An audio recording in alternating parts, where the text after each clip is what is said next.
ನಮಸ್ಕಾರ ಸ್ನೇಹಿತರೆ, ನಿಮ್ಮೆಲ್ಲರಿಗೂ ನಮ್ಮ ಚಾನಲ್ಗೆ ಸ್ವಾಗತ. ನಿಮ್ಮ ಮೊದಲನೆಯ ಪ್ರಶ್ನೆ, ಹೋಮಿ ಜಹಾಂಗೀರ್ ಬಾಬಾ ಯಾವ ದೇಶದ ವಿಜ್ಞಾನಿ?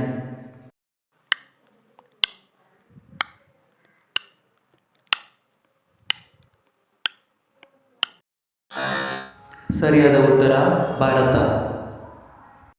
ನಿಮ್ಮ ಎರಡನೆಯ ಪ್ರಶ್ನೆ, ಮೊಬೈಲ್ ಫೋನಿನ ಪಿತಾಮಹ ಯಾರು?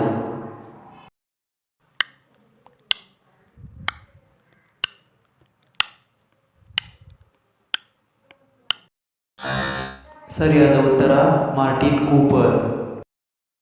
ನಿಮ್ಮ ಮೂರನೆಯ ಪ್ರಶ್ನೆ, ಕೋವಿಡ್-19 ಮೊದಲ ಬಾರಿಗೆ ಚೀನಾದಲ್ಲಿ ಎಲ್ಲಿ ಕಾಣಿಸಿಕೊಂಡಿತು?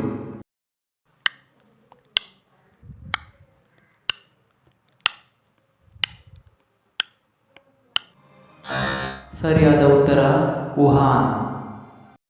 ನಿಮ್ಮ ನಾಲ್ಕನೆಯ ಪ್ರಶ್ನೆ, ಹೃದಯ ಪ್ರತಿದಿನ ಎಷ್ಟು ಲೀಟರ್ ರಕ್ತವನ್ನು ಪಂಪ್ ಮಾಡುತ್ತದೆ?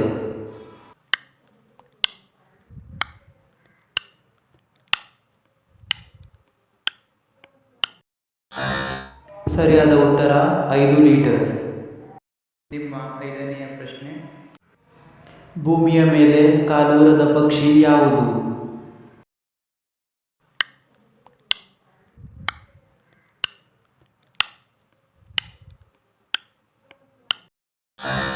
ಸರಿಯಾದ ಉತ್ತರ ಹರಿಯಾಲಿ. ವೀಕ್ಷಿಸಿದ್ದಕ್ಕಾಗಿ ಧನ್ಯವಾದಗಳು. ದಯವಿಟ್ಟು ಸಬ್ಸ್ಕ್ರೈಬ್ ಮಾಡಿ ಮತ್ತು ಶೇರ್ ಮಾಡಿ.